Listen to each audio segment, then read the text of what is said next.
Hey everyone, welcome to Inside Texas Football, powered by InsideTexas.com. I've got Eric, Ian, and Drew with me today. We're just going to wrap up a little bit of Junior Day, what that means, what that looks like. Move on. We've obviously got a Super Bowl coming up with some Longhorns in it. And then if we have time, Ian would like to alienate most of our audience. So let's start with you, Eric. Just maybe in a real general sense, for those of you that don't know, what is the Junior Day like? What does it entail? What do the kids go through? Do they have a specific program? What does a Junior Day look like for a recruit? Yeah, it's just a time for a bunch of recruits to get on campus, meet with coaches, get a little idea of strength and conditioning, nutrition, what it's like to be a Texas football player, hang out amongst current players, just to get an overall feel for what it's like to go to UT as a football player. That's really what it is, an introduction. Many of them already been on campus before. Many of them will be on campus again.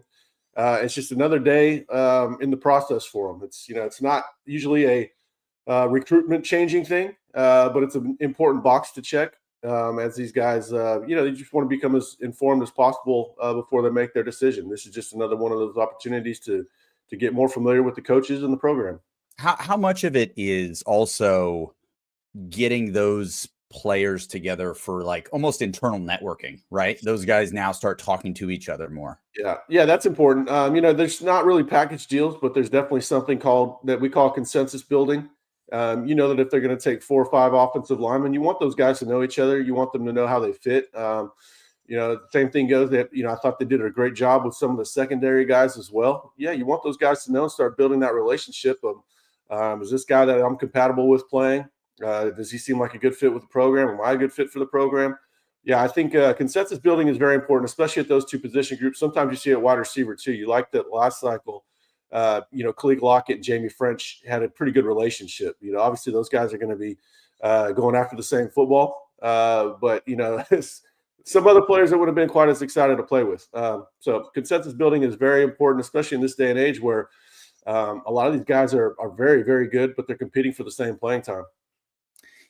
And Drew, you and I were talking about this a little bit beforehand. This Junior Day, and again, we're aging ourselves a little bit here, but this is a more recent event. You were saying that the spring game used to be a massive recruiting tool.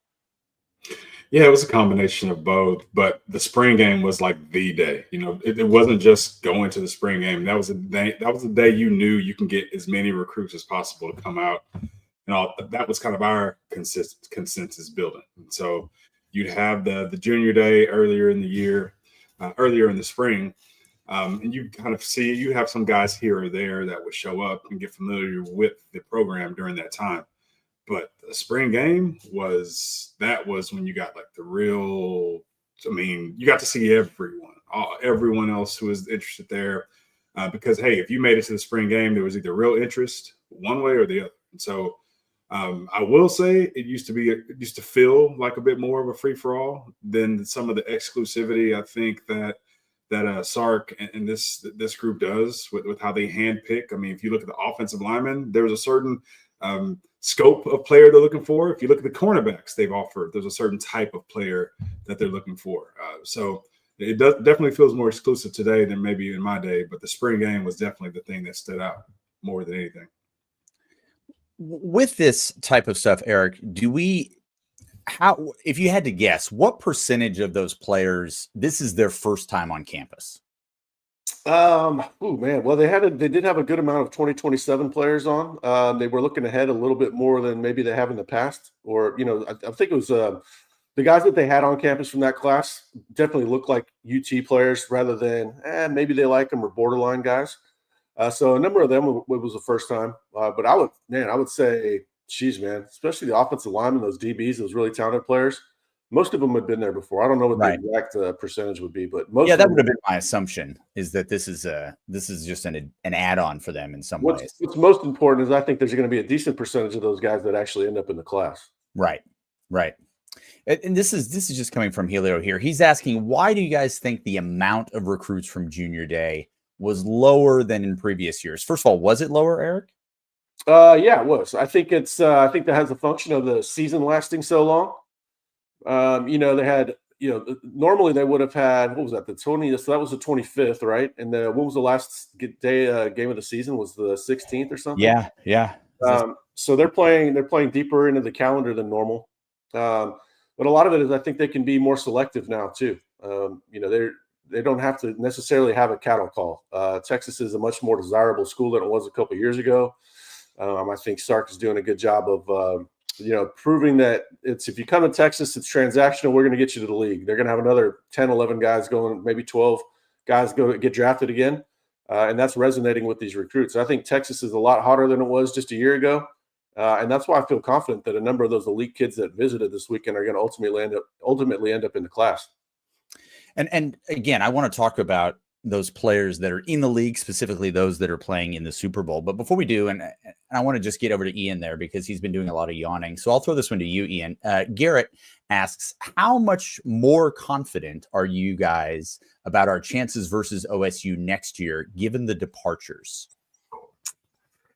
Are there some big recent departures that are notable? Their defensive coordinator. Jim Knowles, I guess. Bro, there's certainly one. That was a big one, I guess. I think most of my confidence stems from the fact that it looks like they're going to be starting redshirt freshman Julian Sayin at quarterback. And he is not a dual threat guy. So whenever you have one of these young guys that's asked to take over, the game management is really difficult, especially this is a week 1 game. So everything Texas draws up in the offseason to throw at him, he's never seen before from Texas. It won't be on. They'll have all this stuff that's not on film for him. He's going to have to figure it all out live, and he can't just run around and make things happen with his legs as an easy solution. Like, I think he's mobile, but he's not going to run the ball like 10, 15 times or something like that. And if he does, that's not a good thing for Ohio State. I think people have not gotten over the deal. They still think that the 5-star primo arm talent quarterback is the pinnacle of football. Even after we just watched Will Howard won a championship, JJ McCarthy won a championship handing it to Blake Corum 30 times. Stetson Bennett won back-to-back championships. It's not where it's at. It's just not. Not unless the 5-star quarterback is also a 4th or 5th year player who's seen a lot and is playing at a high level. These young guys you're not going to get these Trevor Lawrence guys that come in and just dice people up anymore unless they're runners, and he's not.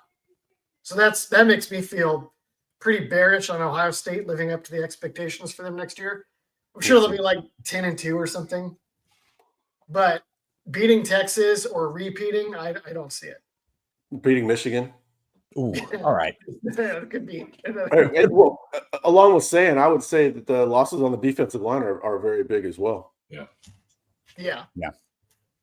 Let's I want to talk a little bit about the Super Bowl, but also get your questions. So take us off track as much as you need to by throwing those questions into the chat there. But before we do, let's hear from one of our sponsors. This video is brought to you by Luxe Kitchen and Bath.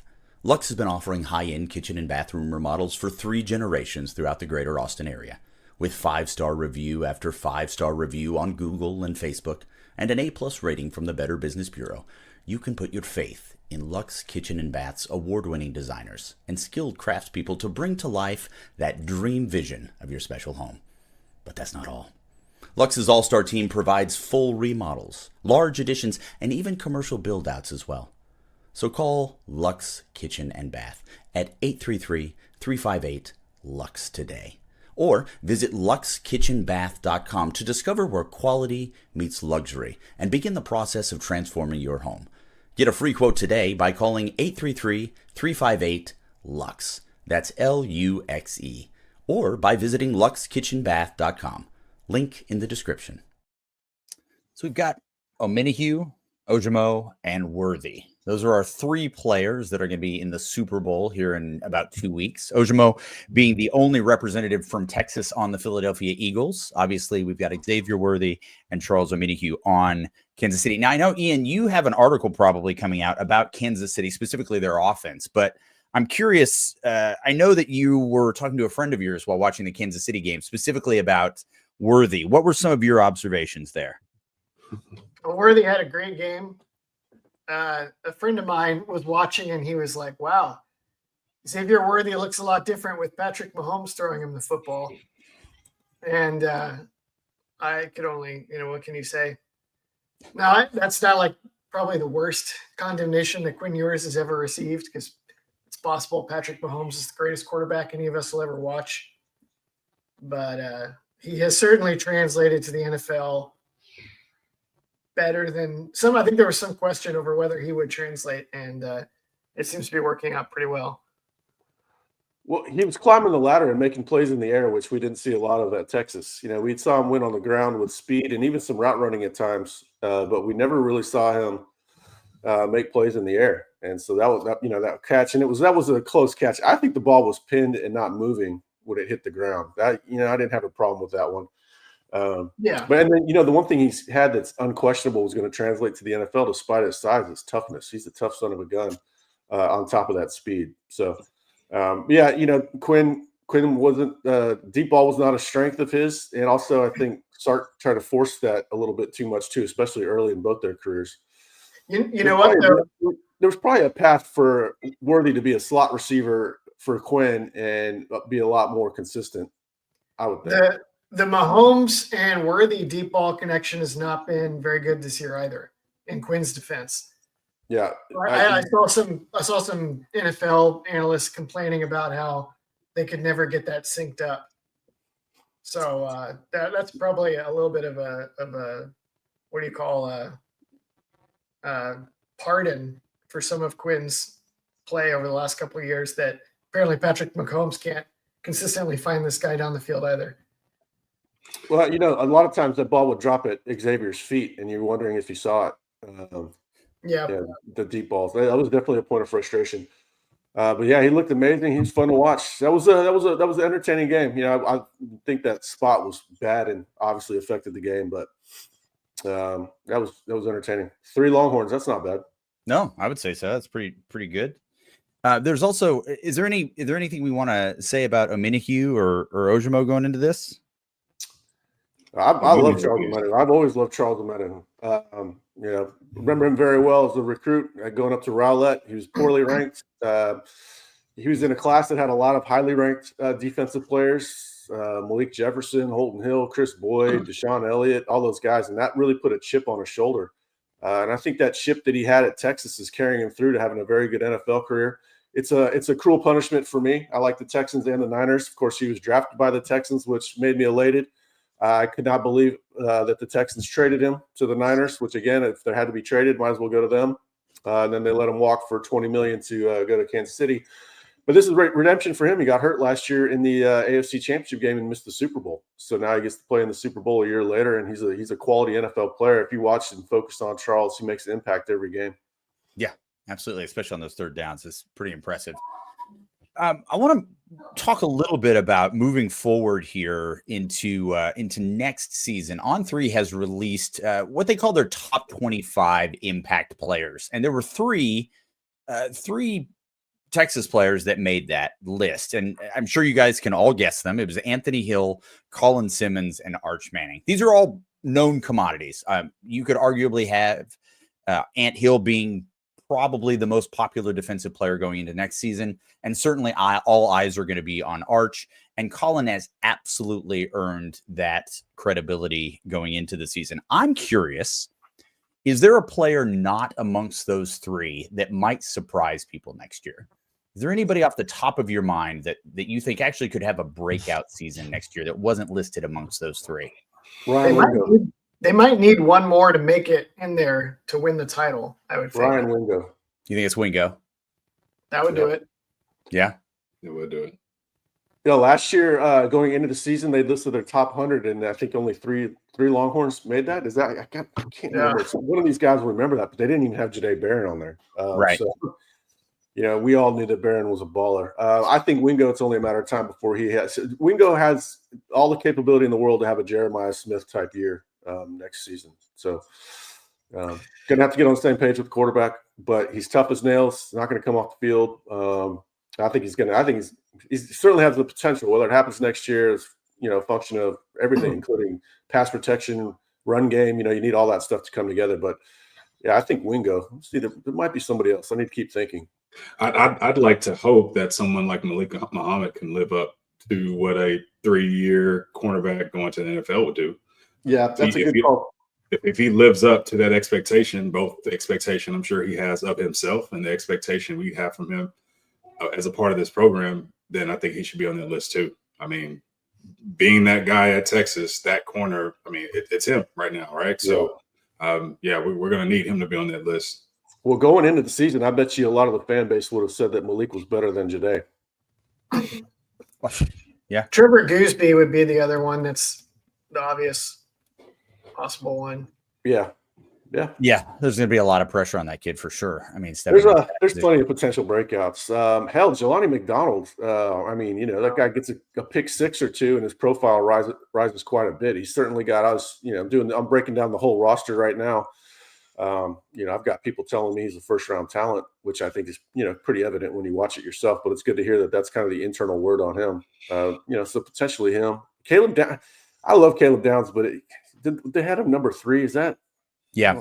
I don't know about that, man. Well, and look, they've got Sam Levitt at number 2, Jeremiah Smith all right with at that. number 1. I like Levitt, man. I'm a Levitt. I like Levitt a lot. He's got some Johnny Manziel to him. I mean, he's a good part. Yeah. I started calling him VY when we were playing him, and people were like, "No way, he's wearing number 10." He's good. This is obviously it's a way too early to call. This is totally predicated on past performance. And again, the 3 players that we have on there are absolutely deserve to be there. I think the thing that we were looking at is maybe who are they missing? I think Wingo is probably the obvious choice. I want to get to something that Ian and I were talking about on our chat today, and it's going to alienate most of our Twitter audience. But before we do that, I would really like to just hear from our final sponsor for tonight. I'm just going to say, guys, you probably need a fiduciary financial advisor, and I've got the guy for you. His name is David McClellan with Forum Financial. He works broadly and deeply with his clients as a financial life coach, and he should know something about coaching because he won several national championships as a swimmer for the University of Texas. He specializes in financial planning and has contributed numerous articles to Kipling on the topic of retirement tax bombs.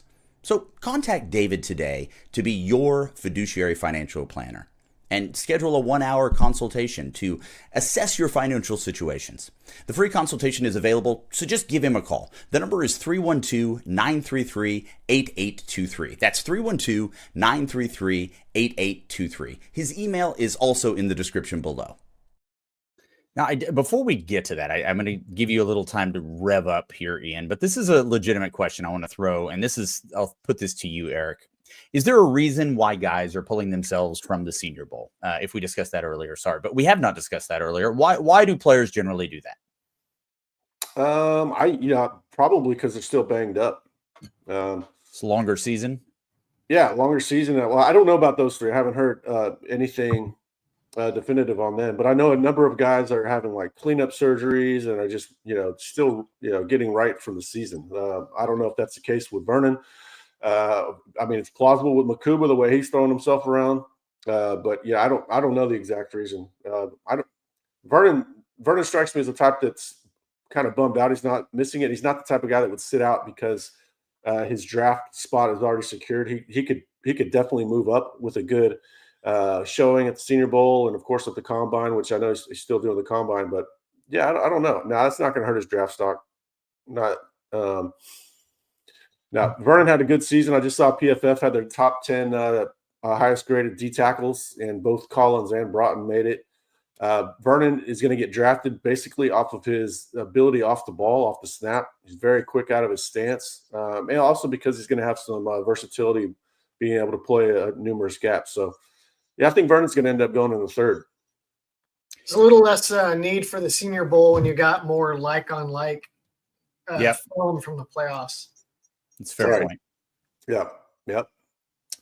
So let's transition over here, and I'm really excited to have both Drew and Ian on, or not Drew and Eric on for this conversation, because this is something I think that will be a lot of fun. So the majority of our audience is watching us on Twitter. Thank you so much. We really appreciate you joining us. If you're watching on an account and you don't follow that account, please follow it. If you're watching on YouTube, please like and subscribe. That really helps us out. Ian has a very bold, let's call it that, opinion on what Twitter and social media has done to the fan base. And I'll just leave it with you, Ian. I think my thesis statement would be quit your bitching. Texas fans should understand if you're on X.com during the Texas season, anytime there was any call by the officials that was remotely subjective, it was, oh, Texas is going to get this. And then if Texas got it, oh, it's because it's all rigged for Texas, right? The Michael Tapp targeting was a media firestorm on X for like 2 days. Everybody was so sure that he should be in prison, and that Texas it wasn't called because Texas needed to win the game. It was ridiculous. Okay. But I'm pretty sure some of the same Texas fans that were on that side of the coin are now on the other side of the coin and piling on. And every time there's a play that's subjective in a Chiefs game, oh, it's rigged. It's rigged. It's going against the Chiefs.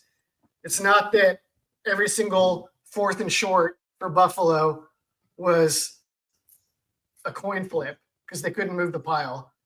It wasn't that Josh Allen didn't see the blitz coming. It wasn't any of that. It was, oh, the Chiefs always rig it, or the officials always rig it for the Chiefs. It just makes it unpleasant. It's just like, do you guys like football? Do you enjoy football? Do you enjoy watching it? Do you enjoy watching big plays decide games?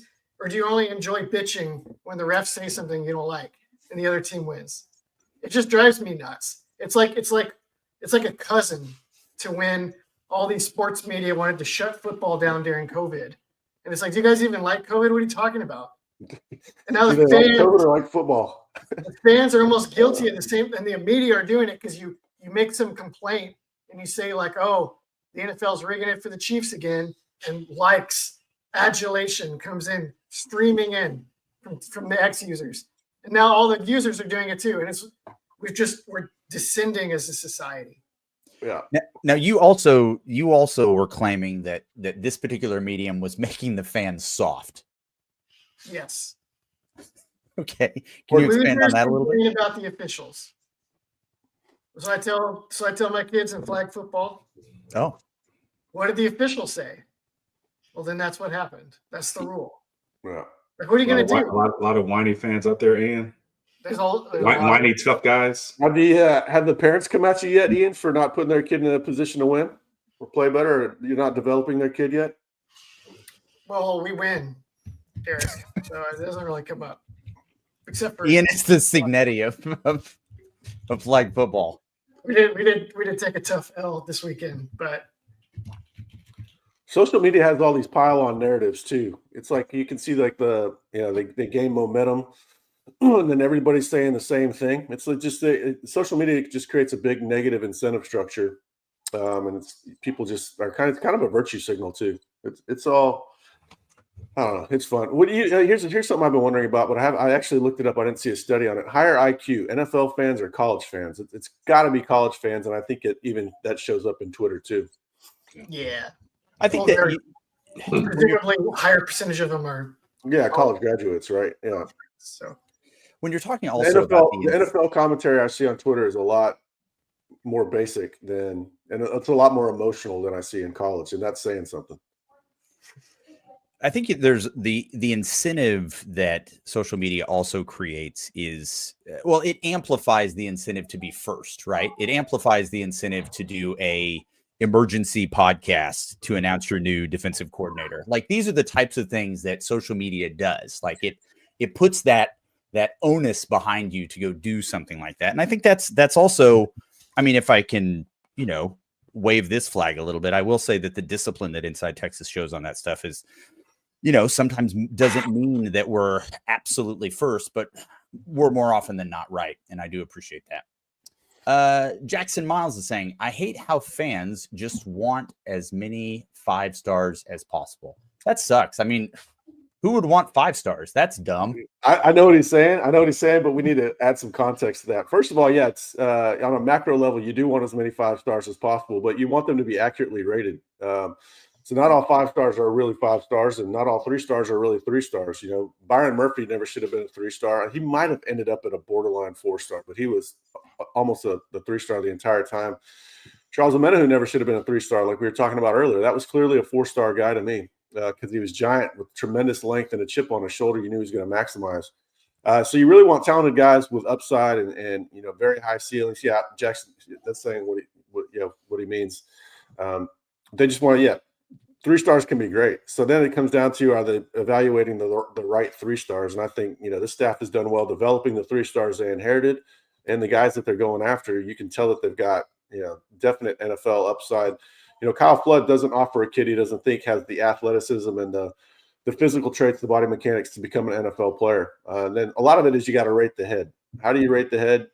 That's the big issue. The mental evaluation is key. That was probably a terrible turn of phrase, but it sure is. But it's something we'll use again. Don't worry. Yeah, I'll probably never use that again. Drew, were you properly rated? Do you feel like you were coming out of the services well? Sure, I guess so. Yeah, I was number 4 player in Texas, number 2 safety in the country, number 1 or 2 rival safety in the country, something like that. So it just depends on who. At the time, there were only 2 places that rated players at the time. But yeah, it was Rhett Bomar, Adrian Peterson, Frank Ocam, and myself were 1, 2, 3, 4 my year coming out. Although Adrian Peterson was number 1 that year. Well, this right here is most guys on NFL pro teams are 3-star. That's just because there's more 3 stars than anything else. Yeah. The higher percentage, you want to go by percentage. 5 stars are in the NFL at a higher percentage than 3 stars. 4 stars are at a higher percentage than 3 stars, but not as much as 5 stars. We have the transfer portal now, so it kind of levels a lot of this out. Because you get a lot of guys that transfer to the big schools and then go to the NFL that were obviously originally like 2 or 3 stars, and then they got a chance somewhere, and it was like, whoops. Yeah, there's a lot of that. I mean, yeah, you can make a really good college roster with almost, you know, a number of those guys that are moving up. But you know, that's just, you get more data on it. They get time to physically develop and avail themselves against lesser competition and make the move up. We want to well, first of all, guys, thank you for doing this. This is I know it's a little bit more of a brief one, but we're in the off season right now. This is your time for your questions, y'all. So if you do have any, go ahead and throw them in. We really do appreciate you guys being here for this. The big thing moving forward here, guys, is going to be checking us out at InsideTexas.com. There's a lot of stuff that both Ian and Eric are writing about. Eric wrote about some of the toughest players today. There was a really good not only article on that, but earlier today he got together with Coach and Homer, and they talked about all of that. And we encourage you to check that stuff out. And thank you guys for being here tonight. This is a little bit of a brief one, but that's okay. We can just check in from time to time. And Ian, you doing good? Great. Okay. Well, I'm gonna go. If we want. Picture bitching. No, I'm not gonna cut you off. I gotta go rate the head.